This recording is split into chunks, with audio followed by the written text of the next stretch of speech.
ഗുണ്ടാധിപത്യമാണ് sir ഇന്നിവിടെ കേരളത്തിൽ നടന്നുകൊണ്ടിരിക്കുന്നത്. കലാരാജു എന്ന് പറഞ്ഞ വ്യക്തി അവിടെ വന്ന് ഇറങ്ങുന്നു, കഴുത്തിന് കയറി പിടിച്ച് ഒരു ഗുണ്ട പിടിച്ചു നിർത്തുന്നു. അവിടെ ഒരു പോലീസുകാരൻ ഓടി വന്നു, ആ സ്ത്രീയോട് ചോദിച്ചു, നിങ്ങൾ ആരാണ്, എന്ത് വേണം? അവർ പറഞ്ഞു, കലാരാജു ആണ്, കൗൺസിലറാണ്, എനിക്ക് മുനിസിപ്പൽ ഓഫീസിൽ കയറണം, വോട്ട് ചെയ്യണം. പോലീസ് ഉദ്യോഗസ്ഥൻ അവരെ സുരക്ഷിതമായ ആ കെട്ടിടത്തിലേക്ക് അയറ്റുമെന്ന് കരുതിയിരുന്നുവെങ്കിൽ നേരെ തിരിച്ച് തട്ടിക്കൊണ്ടുപോകാമെന്ന വാഹനത്തിലേക്ക് കയറ്റിവിടുകയാണ് ആ പോലീസ് ഉദ്യോഗസ്ഥൻ അവിടെ ചെയ്തത്. സാർ, അവിടെ മൂവാറ്റുപുഴ DYSP നോക്കി നിൽക്കുകയാണ് നടക്കുന്നത്. അദ്ദേഹം ഓടി വന്ന് ഇവരെ തട്ടിക്കൊണ്ടുപോകുന്ന മുനിസിപ്പാലിറ്റി ചെയർപേഴ്സന്റെ ഔദ്യോഗിക വാഹനത്തിലാണ് കലാരാജുവിനെ തട്ടിക്കൊണ്ടുപോകുന്നത്.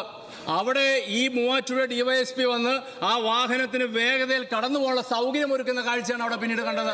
അവിടെയുള്ള ആൾക്കാരെ പിടിച്ചു മാറ്റുന്നു, UDF പ്രവർത്തകരെ ക്രൂരമായിട്ട് മർദ്ദിക്കുന്നു, അവിടെയുള്ള വാഹന ഗതാഗതങ്ങൾ തടസ്സങ്ങൾ നീക്കി ഈ തട്ടിക്കൊണ്ടുപോകുന്ന വാഹനത്തിന് സുഗമമായി കടന്നു പോകാനുള്ള സൗകര്യം.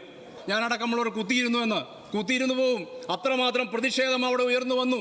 ജനങ്ങളുടെ ഇടയിലുള്ള ആശങ്ക അവിടെ ഉയർന്നു വന്നു. ഒരു സ്ത്രീയെ, ഒരു കൗൺസിലറെ പട്ടാപ്പകൽ തട്ടിക്കൊണ്ടുപോയിരിക്കുകയാണ്. പിന്നെ ഞങ്ങൾ എന്താണ് സാർ ചെയ്യേണ്ടത്? പോലീസിന്റെ നിഷ്ക്രിയത്വമാണ് സാർ അവിടെ കണ്ടത്. അവിടെ DYSP 6 മണിക്കൂർ കൈയും കെട്ടിയിരിക്കുകയാണ് ഉദ്യോഗസ്ഥൻ. ഞങ്ങൾ ചോദിച്ചു, അവിടെ ഇപ്പോൾ തപ്പാൻ പോവും, അവരെ അന്വേഷിക്കാൻ പോവും, കണ്ടുപിടിക്കണ്ടേ? എങ്ങോട്ടാ പോയെന്ന് അറിയില്ല. എനിക്ക് പരാതി കിട്ടിയിട്ടില്ല.